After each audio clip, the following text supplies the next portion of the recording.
Music for me, up until the age I was 16, consisted of classical, piano, country, and pop music. I really hadn't ever heard a rock song until one fateful day when I was in the back of a buddy's pickup and he had a Scorpions album in his truck called The Best of Rockers and Ballads.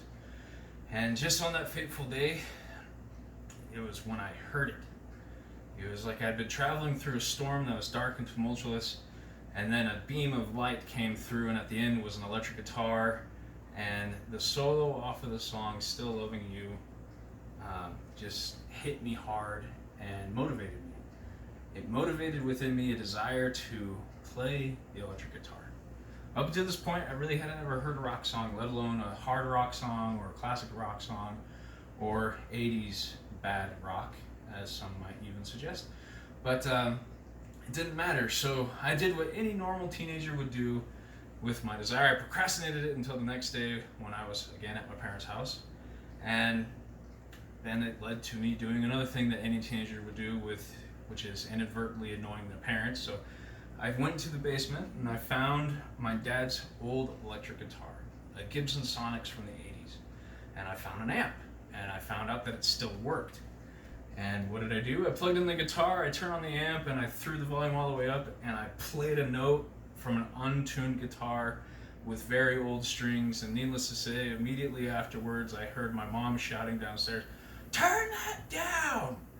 But it didn't matter to me. I was set, hook, line, and sinker. I was hooked. From then on, I continued to play and practice and try and strum and learn until, much like the song that said, "Played till my fingers bled." Well, I didn't play that long. I just played until it felt like my fingers were going to fall off. And at that point, my parents had realized that I was serious enough, and so one Christmas they actually got me a guitar, which is this one. And this was honestly one of the best gifts I've ever received in my life. It's actually one of my treasures that I have.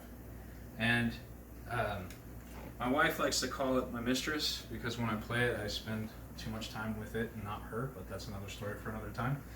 But the point is, having heard something that motivated me so much and having the desire to actually go for it and doing it really opened up the possibilities in my mind to let me know that if it sits right, if you want to, just do it. You have nothing to lose.